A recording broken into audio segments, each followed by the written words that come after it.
Welcome one and all. It's time to venture into the old world once again against an ancient enemy. Some would say a renegade enemy. That's right, it's dwarves, or dwarven mountain holds, to give them their official title, against the vampire counts, who have the unfortunate position in the old world of not being fully supported, but being kind of supported.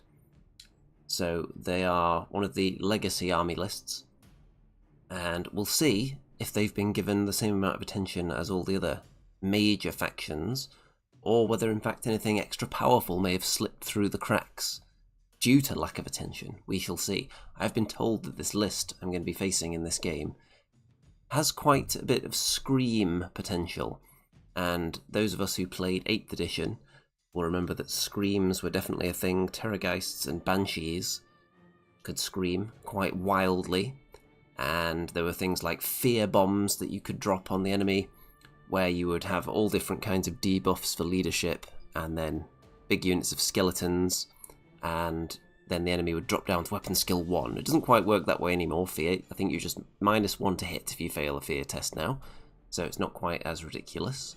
So let's have a look at the first image of the game right there. So my list, 2,000 points, and in fact before I tell you about my list, we've got, I believe, the Polish Andy in the chat there. Hello. And I've got a little poll going there, so if people want to vote on whether they think the dwarves can be competitive in the old world or whether they're just garbage, then feel free to vote in that. So this mission is Breakpoint, and there's the terrain layout that was selected.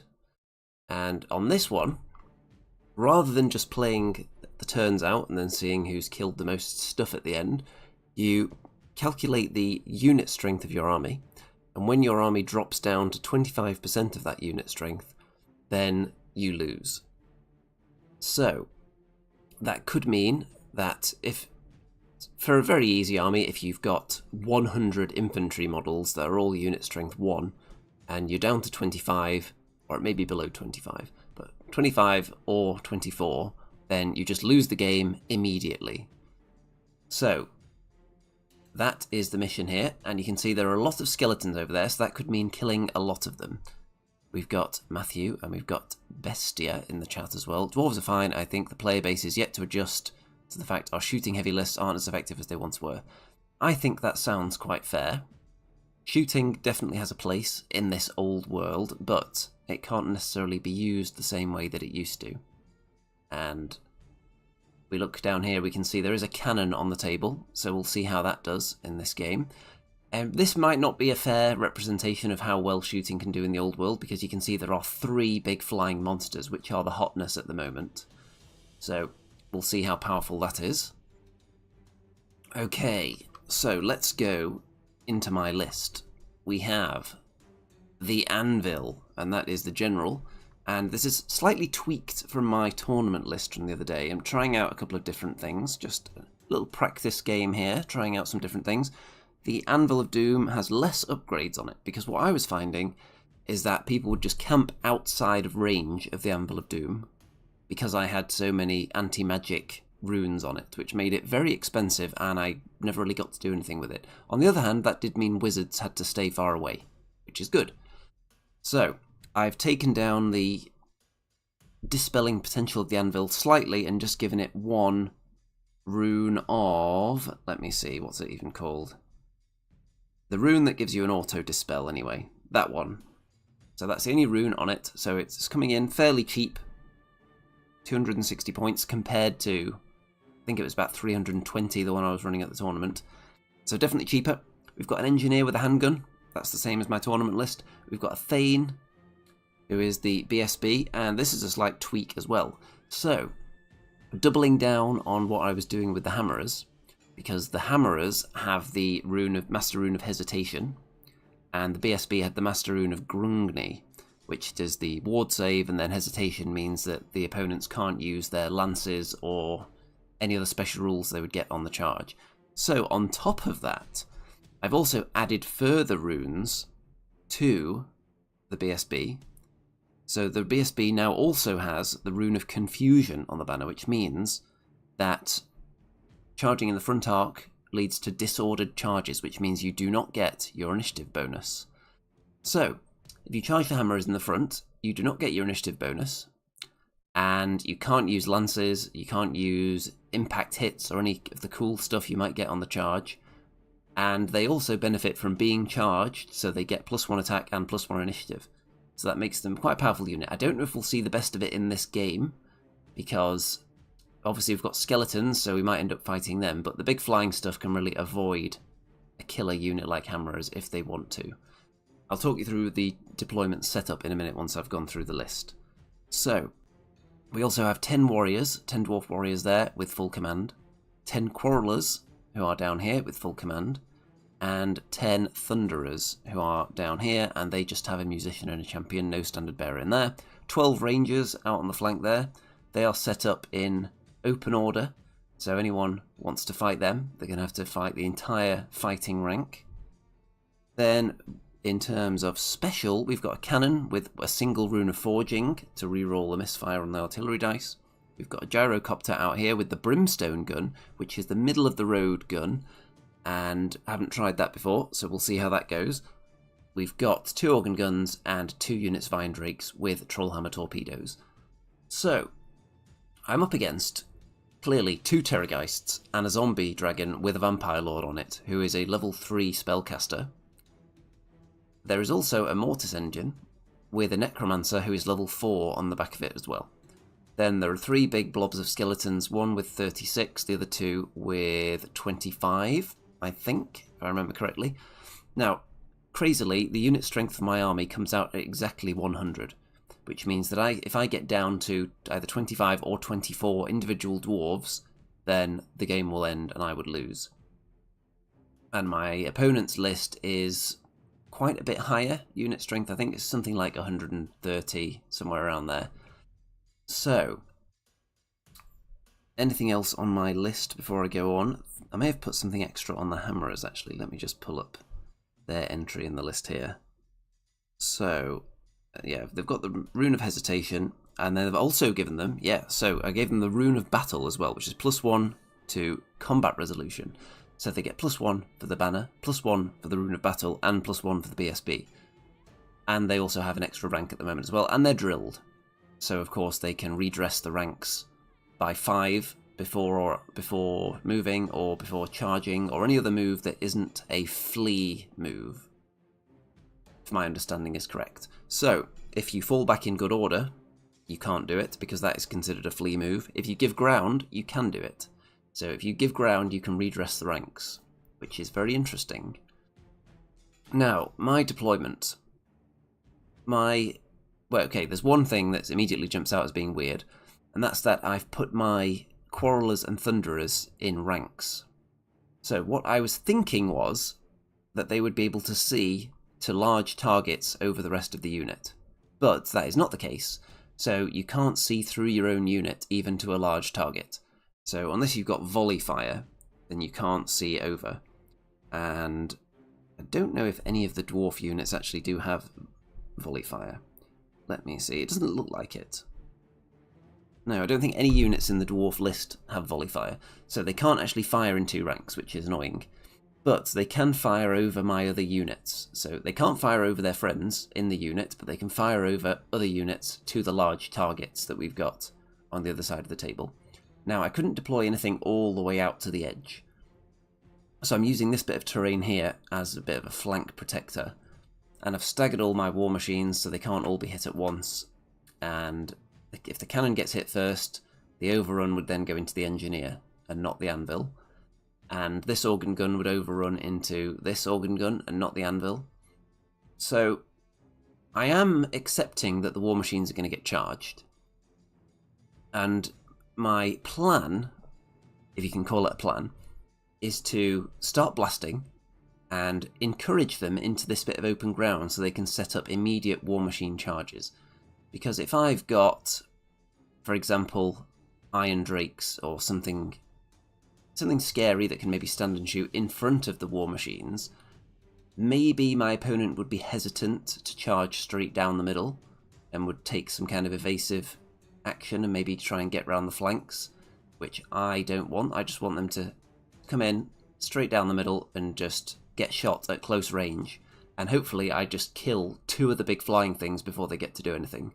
That would be amazing.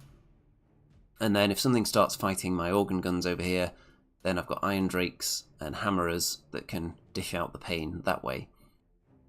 That's the plan. The rangers out on this flank are they really baiting a charge? Because I don't think Terrorgeist is really going to charge them, because that would be a suicide mission, I think. I think there's too many of them for it to kill, and then it would take a lot of wounds back, quite possibly. Yes, Mitchell, if that is your real name. 2 Terrorgeists and 1 dragon with a vampire lord on it, so quite scary. And there is the mortis engine as well, which is also quite terrifying. There are no slayers in this dwarf army, no. The slayer has dropped out of this list just to make way for a cannon to get a bit of a test, and I've switched the runes around a bit. And I've also allowed my list to be legal, unlike in the first few games of the tournament, because the rangers are in one unit and then the other unit is quarrelers. Let's see what Tartar Source has to say. I think shooty dwarves are the best they can do. Melee heavy can be forever ignored due to max charge ring 9 inches. That's what I've found when I've run a dwarf list with more fighty units. People have just stayed outside of 9 inches, and there's not a lot you can do about it. You can't get any extra charge distance. You can get extra move with the anvil, but that doesn't do you a lot of good, because you can't turn that into a charge. If you could charge with the anvil, that would be very interesting indeed. So really, you need shooting, otherwise the enemy is just going to not come near you. Because why would they? Because they can choose to stay away from you. So you need enough shooting to lure them in, but then you need your fighter units nearby so that you can then strike at the enemy when they move in to range, to charge. So that's kind of what I've tried to set up here. We'll see whether it's a successful setup, and at the end of the game, I'm going to talk about some potential alternative setups for the dwarves as well, especially against large flying monsters and other ways that you can lure them in and be in a position to strike them. So I'll talk about those at the end.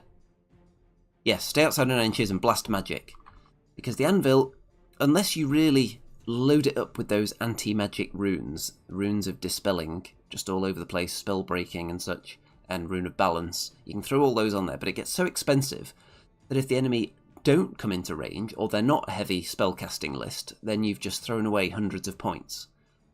And that's not ideal. So the gyrocopter, I think I forget to do its vanguard move, but I don't know whether I would have made one anyway in this game, because I don't really want to be immediately charged by skeletons. So there's my rangers set up, and the main force. This is really my main danger zone here. Anything charging into the iron drakes is obviously going to suffer stand and shoot, and then if they overrun into the hammerers, they're just going to have a bad time. Gyrocopter out there, and onto the enemy army. So look at these very lovely skeletons. Terrorgeist, more skeletons. All the skeletons have full command. And there is the Vampire Lord on Zombie Dragon. Now, my favourite Zombie Dragon is actually the early 90s Zombie Dragon. When it's painted in white, I think it looks very good, like the one in the Warhammer World Museum, if you've ever seen that one. Very nice. And there is the vampire in all his glory. You can see it actually looks like there's some blood there dripping down from the fangs. And I have got a picture of the spells for the enemy spellcasters coming up in a moment as well. I did remember to take a picture of those. So, the vampire counts are going to be going first in this game.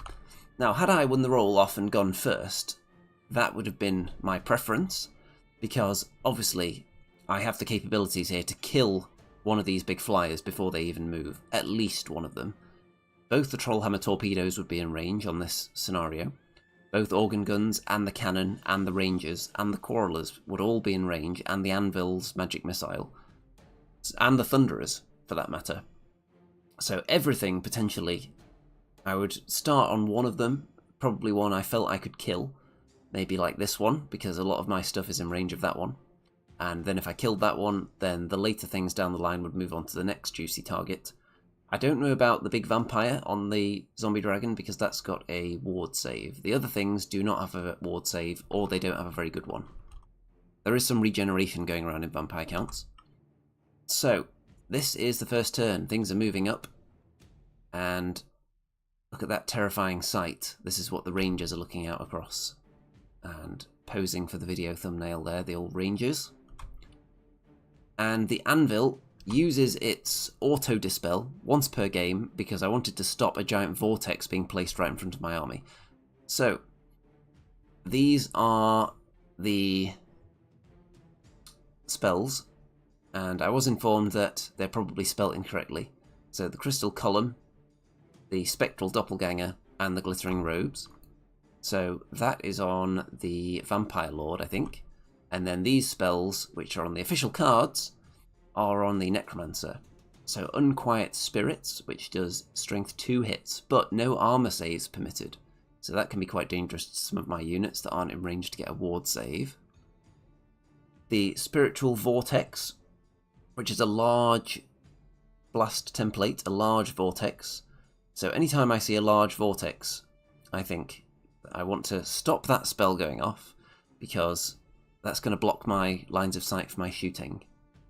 It's treated as dangerous terrain, and yeah, that's just not going to be very good. And it's going to reduce leadership as well by 1, and also means that units can't use the General's Inspiring Presence. Does this one block line of sight? I don't know. Then Curse of Years. So -1 modifier to movement, weapon skill, and toughness, which would be very dangerous against dwarves, because they rely on their high toughness. And Spirit Leech. -2 modifier to leadership. So you can see there is potential for the leadership to be heavily debuffed here, and then the Terrorgeist, when it screams, it automatically reduces it by 2 for the scream effect. So, you can see there's combos aplenty here, because there are screams on both Terrorgeists, and the Banshees on the Mortis engine can scream as well. And as a result of all the screaming and spellcasting, there are 2 wounds that are dished out to the anvil. And I believe 2 rangers are screamed off the table as well. The other Terrorgeist decides to land right in the path of the Iron Drakes. So these Terrorgeists are obviously thinking, you know what, we are more expendable than the Zombie Dragon and the Mortis engine, so why don't you just fire all your torpedoes at me instead? Which I will happily do, but ideally I would rather kill off one of the more important things. But I do feel like I can kill the Terrorgeists, so they are really my main target. Rather than focusing on something that probably is going to save a lot of the wounds that you do, go for something that you can actually kill. Something you can achieve and just take it off the table and then deal with the rest later. That's what I'm thinking. So that is the final movement there. And it's pretty terrifying, obviously. All these things right in your face. So I think I'm going to be able to shoot this guy off very easily, because all my units are easily within range to blast away. The Rangers are going to be able to charge this Terrorgeist in the flank and then whomp it with their great weapons. The cannon is going to be able to take a shot at least one of them. And yeah, I'm going to be able to do plenty of shooting in the first turn, and then we'll see what's left. If I could kill, let's see, if I could kill this one, heavily wound one of the other 2, and kill this thing in combat, that would be a really good turn. If I don't kill anything, that would be a nightmare, and probably an auto loss from there. So, let's find out what happens on my turn. So the Gyrocopter is on the hill, the Warriors are on the hill. The Iron Drakes and the Thunderers start shooting, and you'll see that a Terrorgeist is dead, but I did also have to use Organ Guns to get rid of it as well, and Cannon and Engineer. So it was down to 1 wound after the first barrage of things went after it, and then the Engineer tried to finish it with 1 shot, but of course the Engineer with its 1 puny rifle shot can't kill it, so I had to turn the cannon and blast that way instead, and that took it out. The Rangers flanked the other Terrorgeist, and so these are the Organ Gun hit rolls, and as you can see, that is quite an impressive number of hits, so I felt the need to take a picture of it, and then the very underwhelming wound roll.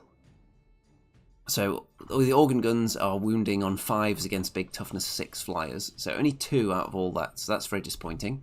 And then the second Organ Gun, look at that, 1 billion hits again, and a decent number of wounds from this one actually, which leads to 3 wounds being dished out to the Vampire Lord, who makes a lot of saves and regeneration saves, and ward saves. So, hasn't taken that much damage, but I can live with that, especially if this one dies in combat. So, let's have a look. Does it die? No, it only takes 3 wounds. So all 12 rangers, whomping it with their great weapons, and only managed to do 3 wounds, unfortunately. And then when it nibbles back at them, it takes out 5. And the combat resolution, you can see, is a draw, or I win by having a musician, which isn't actually represented in the unit, because this old-school Bugman's Rangers unit didn't come with a musician back in the day, unfortunately. So I need to get one of those at some point. And because the Terrorgeist has a special rule, though, that means that if it loses by 1, it doesn't take any further wounds. I can't remember the name of the rule, though. Someone in the chat will know that. So, how terrified am I right now? Well, some of my war machines are going to get charged, but I was prepared for this eventuality. Had I killed the vampire, with all those wounds that I did on it, and had even more shooting targeted at it as well, if I'd killed the Terrorgeist earlier and didn't have to divert so many resources at it, then I would actually be feeling really confident if the vampire was also dead. Because this Terrorgeist is still in combat, probably going to lose to the Rangers eventually, and then it's just a Mortis engine and a load of skeletons, which would have been a mopping up operation, I feel. Maybe I'm overconfident in thinking that, but the fact that all of these are still alive means that this guy is now going to be able to chew on something. And here's the issue with my setup that I'm realising. It's all very well camping all your stuff together, so that when I use the anvils, striking the rune to allow all my units to be immune to psychology within 21 inches. That's the reason for bunching some of them together, because there's so many terror-causing creatures. However, the time you want to shoot a monster is just after it's killed something. So if you have things a little bit more spread out, so that it can't overrun straight into another one of your units, after it kills, it's then stuck out in the open, ready to get shot to death with organ guns. If you bunch your units together, after it kills, let's say, a cannon, and it overruns into the engineer, that means it's in combat on my turn, so I can't shoot it. So what I'm thinking is maybe against these big flyers, don't put all your units too close together. Maybe spread them out a little bit, because you want them to be stuck out in no man's land on your turn so that you can shoot them to smithereens. That token there, by the way, is representing the anvil's effect of immune to psychology, so at least none of the war machines are going to flee in terror when they're charged. On to turn 2 for the vampire counts.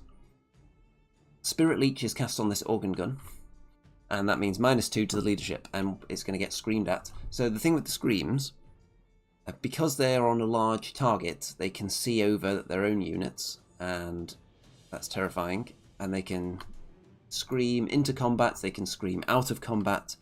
There are not really limits on it. Perturabo says, Slayers be good against all those monsters. Well, I don't think Slayers are good at all, really.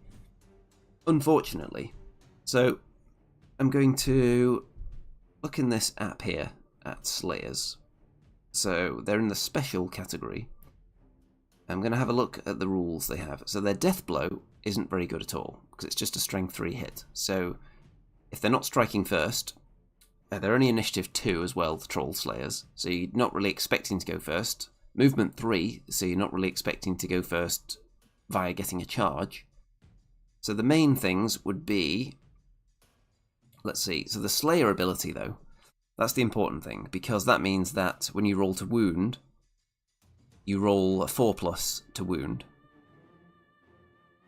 There you go, regardless of the target's toughness. So that means against high toughness monsters, you can do wounds. But my feeling is that you won't get to strike against the big monsters. And if you take a really big unit of Slayers that's then unbreakable, how wide do you then have to run it? Because you don't have any armor at all. You don't really have any save whatsoever. So, I'm not sure. I don't think you're going to be able to strike very often. So I think that's going to be an issue for them. Maybe they will have a roll. Maybe there's something you can actually do with Slayers, but I feel like they're just going to get shot and magic spelled off the table immediately. And even if they do get to fight a monster, I think it'll go first and eat the entire front rank. So that's my issue with them. I personally think Slayers should have some kind of inbuilt save against shooting, because they should be extra determined to avoid wounds that aren't glorious ones in combat facing a giant foe. So I would give them a really good save, actually, against shooting only, so that you're encouraged to then fight them as the enemy, which is what they want to be doing, seeking their glorious death, which is where their really powerful save would no longer apply, if I was writing the rules to make Slayers playable. But I don't think they would be an option, sadly. People don't seem to think they're very good.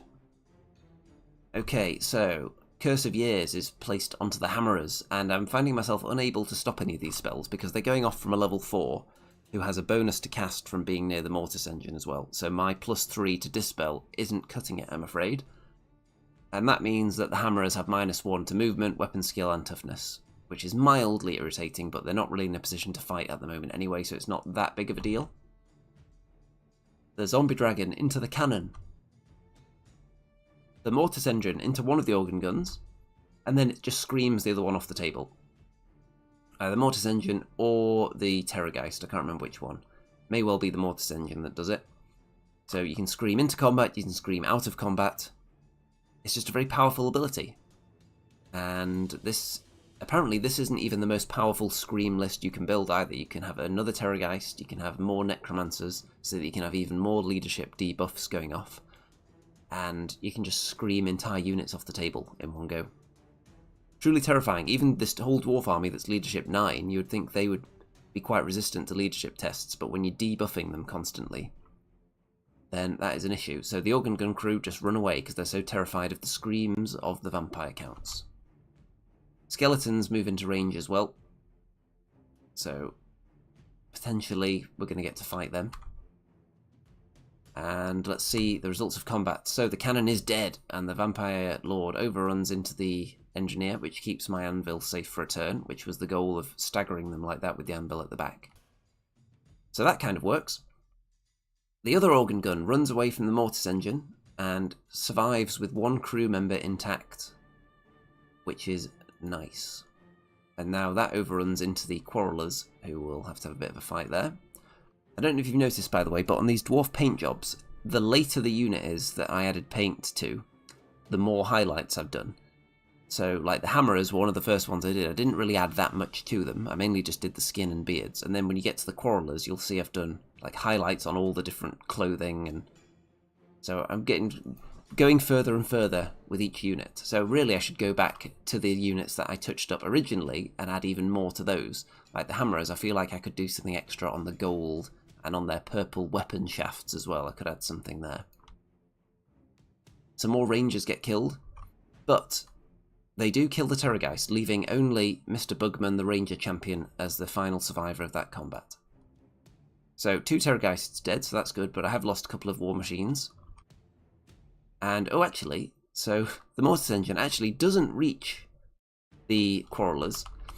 So if we go back, then you'll see that when it overran, maybe it should have actually hit them. Because, I think, because of the pointy spears, it wasn't actually up to where it should have been. So even though these 2 units aren't completely touching each other, yes, and maybe it shouldn't have made it. I'm not sure. It's very, very fiddly with the numbers and how precise you have to be with the overrun here. Because this unit isn't fully up to the organ gun because of the spears poking out. But the organ gun also isn't completely touching the Quarrelers, so there's a teensy bit of space between them. Only a teensy bit though. So when it overran, it ended up being like a millimetre short, so I don't know whether we measured it from the correct spot or not. Either way, that means I get a go to shoot at the Mortis engine now, because it's not quite touching the Quarrelers. So let's find out whether I can do anything with all this shooting that I've still got left, which is Iron Drakes, some of which are going to be stuck fighting skeletons though. I've still got the mighty Brimstone gun and Thunderers, and 1 organ gun with a crew member left. On my turn 2, the Thunderers do actually turn round, which means they're going to be -2 to hit this turn, and then start blasting. And you can see that the Mortis engine actually can do healing, which is why the vampire is not quite as wounded as it once was. And we're in my turn now, and the vampire overruns through the engineer, who he just eats, and into the anvil. So I've lost some more. Oh, there's the engineer. Yep, there he is. He's dead. So I don't manage to kill anything in this turn, sadly. My shooting is mostly ineffective. I do kill a few skeletons and park in front of the skeletons with the gyrocopter, hoping to then fire and flee. And onto Vampire Count's turn again. So yes, a very, very ineffective turn with the small amount of shooting that remains that can target anything useful. Spirit Leech onto the Organ Gun, so we expect that to get screamed off this turn. Curse of Years on the Hammerers again. And the skeletons, so they charge the gyrocopter, I fire and flee, and as a result they are then able to reach one of the units. They've got into the Thunderers now. And the other skeletons charge into the warriors on the hill. So, what my opponent wants to do here is to cast the gigantic vortex that reduces leadership, so that I'll lose combat and then flee and be cut down by the skeletons, having a reduced leadership and also not able to benefit from the general's inspiring presence, which is all the way over here. So the Organ Gun is killed by the Spirit Leech, and the Mortis Engine is just chilling out back here now. And what's this? Skeletons chasing down warriors. I think I actually rolled a double 6 for the flee move, which is really fast for dwarves though, so they are alive. And oh look, we've got the combat resolution counter, so I did lose by a few. And this thing is quite handy, but it takes up way much more space than it needs to. It is cool though. And the other skeletons to the Thunderers, they actually don't do much. So I think the Thunderers end up just giving ground, which means they stop at the gyrocopter. These skeletons then were fighting the Iron Drakes and got whooped basically, and they give ground. The Iron Drakes do not follow them because I want to shoot on my turn. The Anvil starts taking wounds. Well, the Anvil took the original wounds, and these wounds are on the crew, so they've only got one left. And then they die, because the dragon hadn't fought yet. And then the Vampire Lord overruns into the Quarrelers. So, yeah, we're getting up there in kills now. Lost quite a lot. Into my turn, and I charge my Iron Drakes into the flank of the skeletons to try and win that combat. And then the other Iron Drakes turn round so they can shoot the Mortis Engine, but don't kill it. It's taken so many wounds now, but it's still not dead.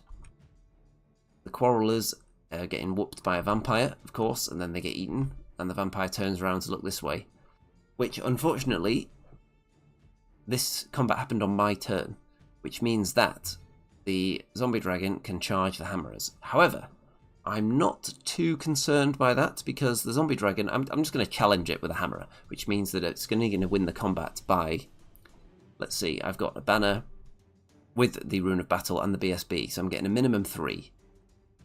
The vampire can probably reduce my leadership. If it reduces my leadership, then we're in more trouble. But it can get, I think, up to 6 for killing the model in the challenge, and then another one for the flank charge. So I'm not going to lose by a vast amount. It's not going to be just a complete massacre unless the anti-leadership spells go off, which they may well do because the Anvil's dead. Yeah, so maybe I should have been more focused on this guy and turned to face it. So we're running out of dwarves now. Turn 4 for the Vampire Counts. So Spirit Leech is cast onto the Iron Drakes because I think they're going to be screamed to death shortly. And then Curse of Years on the Hammerers again. And then a flank charge from the Zombie Dragon as expected. And a rear charge from the Skeletons into the Iron Drakes, which I was quite happy to accept just to give me a chance to shoot the Mortis Engine to death. It just didn't work, sadly. Big unit of Skeletons back into the Warriors. And the Mortis Engine turns around to do some screaming. And I think that causes one of the Iron Drakes to run away, actually. Or just die from being so terrified. And the big vortex goes off and lands there, so reducing leadership, which is unfortunate. And the gyrocopter is in play, but it's not going to be much of a threat to the Mortis Engine. You can see it heals itself as well, which is nice. So the Skeletons overrun through the Iron Drakes, but do not reach the Hammerers. And you may notice that the Hammerers have teleported. So that's because the Zombie Dragon, with the Vampire Lord on top, kills one of the Hammerers, does a load of overkill, but I use Stubborn so that they can fall back in good order instead of taking a break test. So, if you look at the situation here, the hammerers falling back in good order, the only place they can stop is down here. Because there's so many units in the way that however they position themselves, they get stuck until they land over here, at which point they can then do a reform. So I've turned them around to face the skeletons, because then on my turn I can recharge the skeletons. So it's a really weird part of the rules how you just teleport around when fleeing. Now some of them did have to pass through an enemy unit to do this flee, which is why some of them died, I think. Actually, some of them went through this difficult terrain. No, I didn't really touch the enemy units. Just went through the difficult terrain and then reformed at the end. Lost 3 hammerers. So it's a really weird situation. I'm not really a fan of how this works. How you bounce through units until you come out to a totally different place, and then on your turn you're just free to act and charge whoever's there. So it is something to consider. If you're going to flank charge the enemy and they're in a long line, think about where they're going to end up when they fall back in good order. Obviously if they give ground, then they can't bounce through units. So as it stands, I'm prepared for a glorious rear charge into these skeletons, but obviously there's more combats to go, so let's see what else happens first. That is where the Vampire Lord ends up. Now what I'm thinking is here, because I haven't quite lost the game yet, I've still got enough dwarves to not automatically lose the game, as per the mission, which is where if you get down to less than 25% of your unit strength, you lose. And I'm now staring at a really big unit of skeletons with my hammerers. If these dwarves hold, and if these 2 units can beat the skeletons there, on my turn, the hammerers, who can then go 15 wide, charge the rear of the skeletons, kill 1 billion of them, win the combat by 1 billion. I think that unit dying could swing the game drastically in my favour. I don't know if it would be a win, because I think I have to kill more stuff, but that would definitely tip me on the way towards being competitive in this game, which it didn't really feel like up to that point. And it's all because of this bizarre rules situation. So, 1 Iron Drake is still alive over there. Unfortunately, the skeletons beat the Thunderers and the Iron Drakes in combat, who then run away, and the skeletons overrun into the rear of the Hammerers. So the Hammerers are not charging anyone. And then the big skeleton unit charges the Dwarf Warriors off the table, so I wouldn't have been able to charge them even if the Dwarf Warriors had stayed on the table. It would have been bad news, because I'm charged in the rear there. So the Warriors are dead, skeletons are off the table hiding for a turn, and at this point we realise, actually, with those 2 units dead, or with this unit whittled down, and the Warriors off the table, that is enough dwarves dead to tip over the threshold to below 25%. So you don't have to play the full 6 turns, because there's not enough dwarves left alive, so that is the end of the game. And those are all the units that live. So, what was the problem here?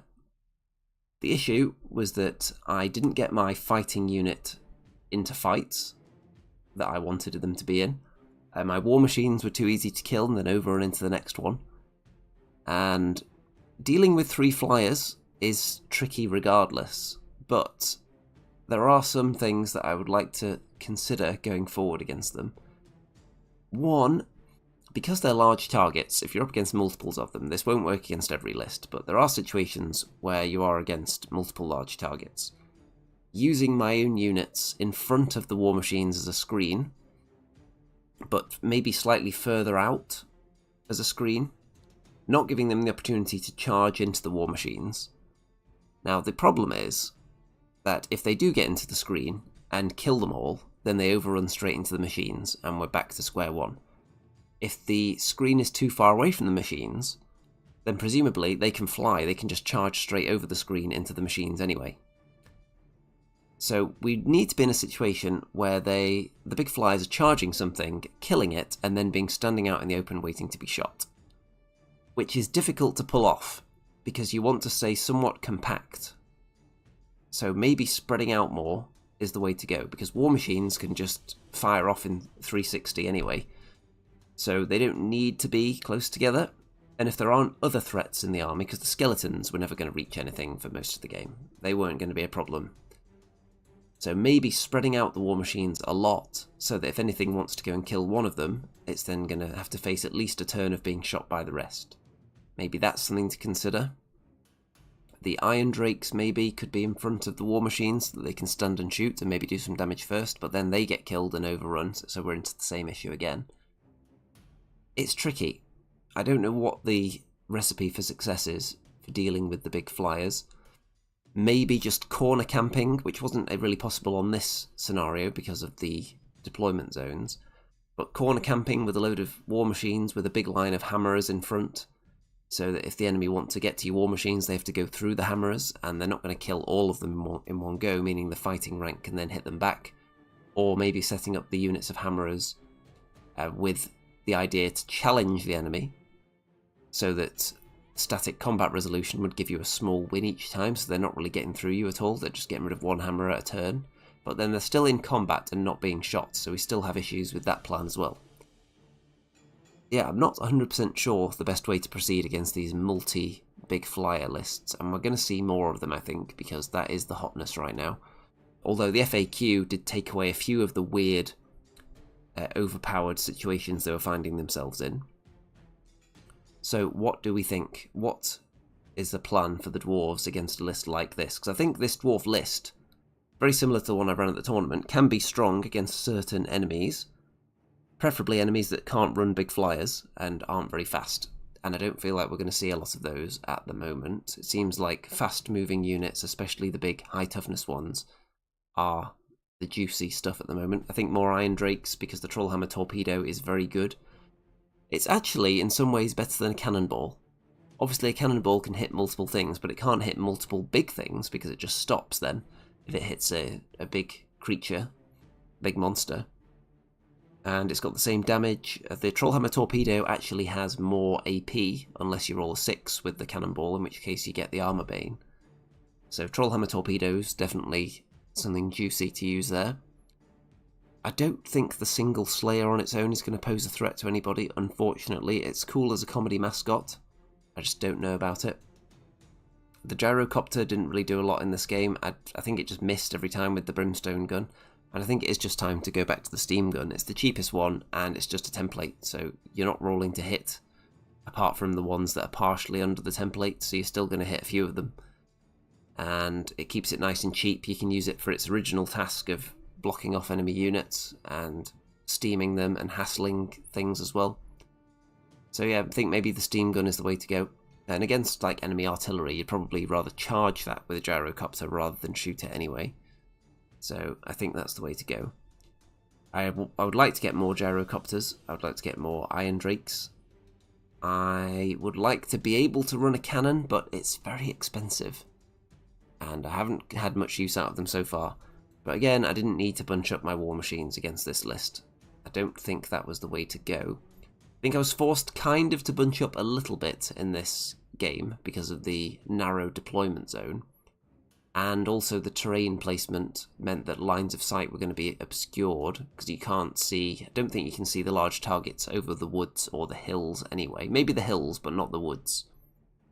So I still would have had issues with line of sight, potentially. So a lot to think about going forward.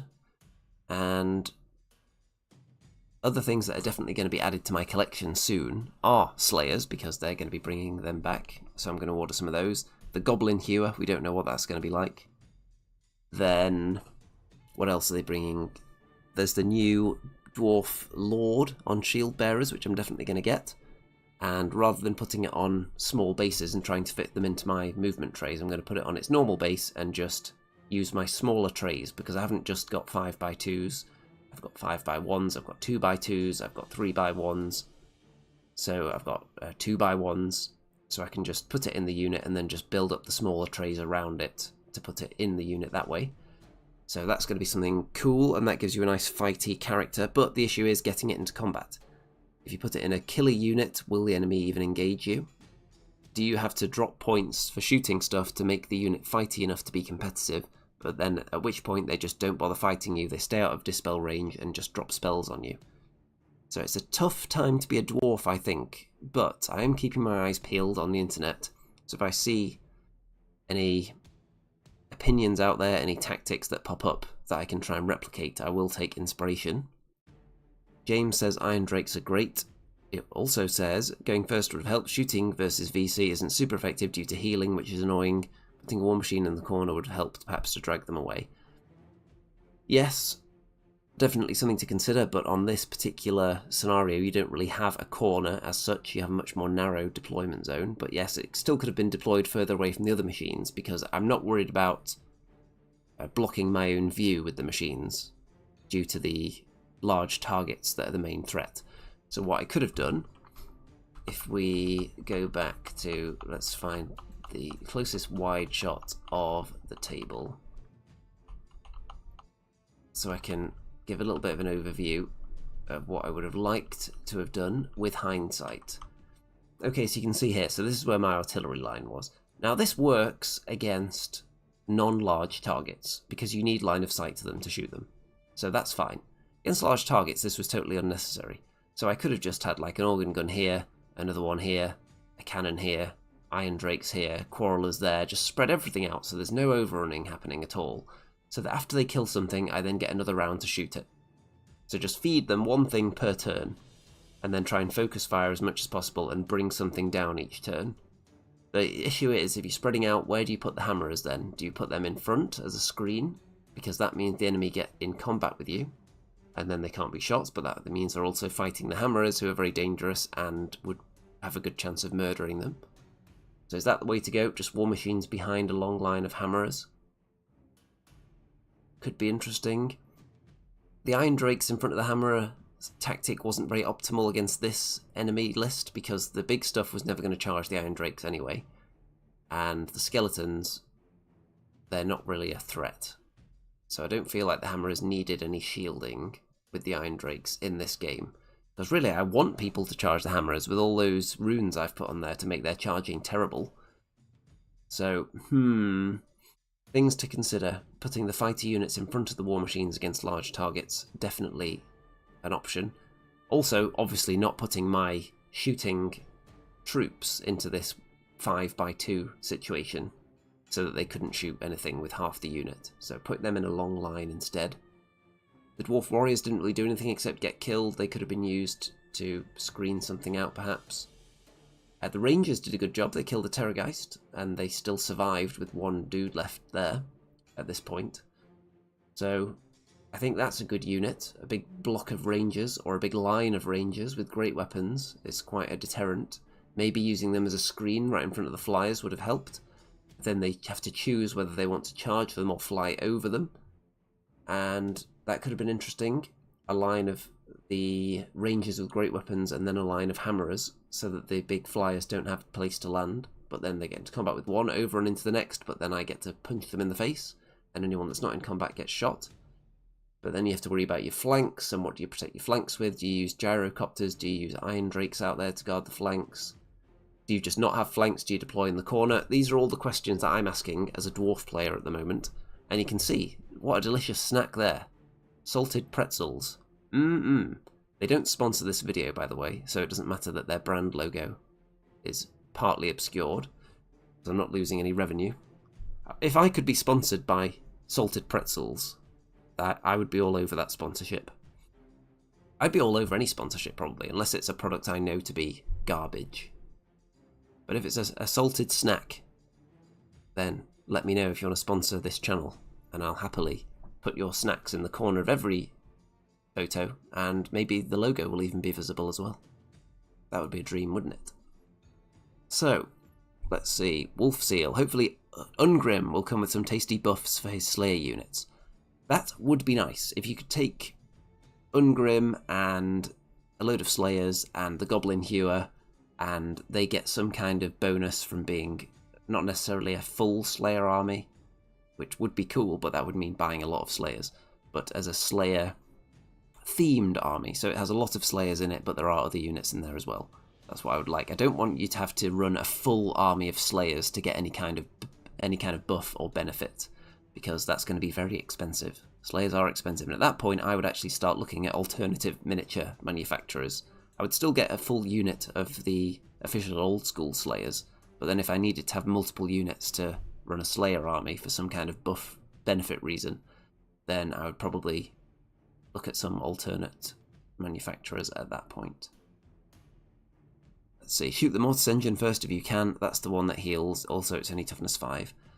Yes, that's another good lesson here. Although when I did start shooting the Mortis Engine, I think I just failed horribly to do anything to it. And early on in the game, it was hiding behind the other big stuff as well. So that was an issue. If I'd deployed further back, it would have been more difficult for them to hide. It would have been more difficult for the Mortis Engine and the Vampire Lord to hide behind Terrorgeists. So, yeah, lots of things to consider here. Also, if you're watching this not during the live broadcast, if you're watching this later, then feel free to drop comments down there. If you've got any thoughts on what Dwarves can do to be more competitive, how you would approach a list like this, because we are going to see it at tournaments. We're going to see multiple big flyers. How do you handle them? It does have a ward save, which is annoying, but it's linchpin unit. Yes, that Mortis Engine is definitely important. It's got a lot of good abilities, and that's the level 4 spellcaster up there as well, so if you can get rid of that, that's huge. So definitely, if you can shoot off the Mortis Engine, like if I had gone first, and obviously if I'd had experience playing against vampire counts, and then also gone first, and was armed with all this knowledge, I could have tried to shoot probably a Terrorgeist and a Mortis Engine in the first turn. Those would have been my 2 shooting targets.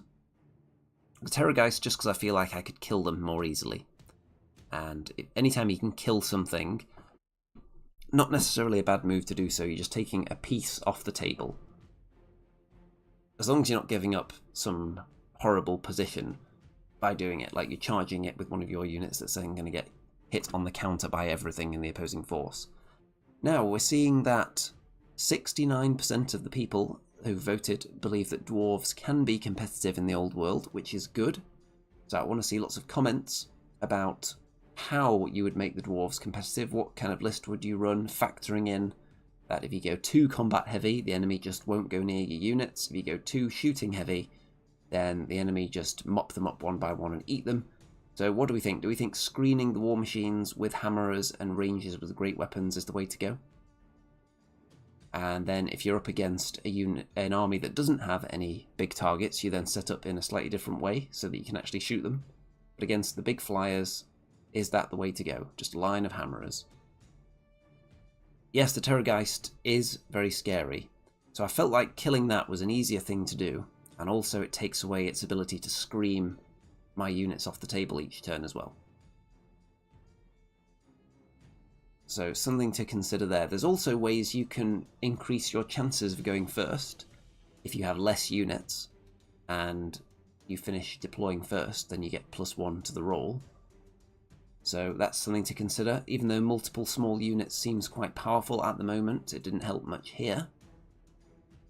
Right, before I wrap this one up, don't forget to check out all the links in the description, by the way, and there's more content coming on this channel.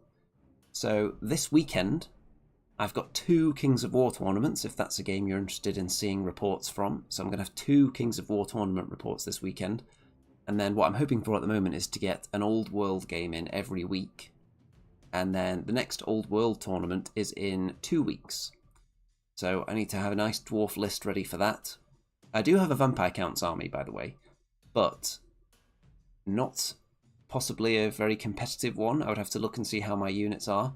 But I'm going to stick with Dwarves for the time being. I may do some practice games as Vampire Counts, but I'm going to stick with Dwarves mostly for now. And other than that, let me have a quick look at my calendar. So yeah, the 2 Kings of War tournaments this weekend. Old World in 2 weeks.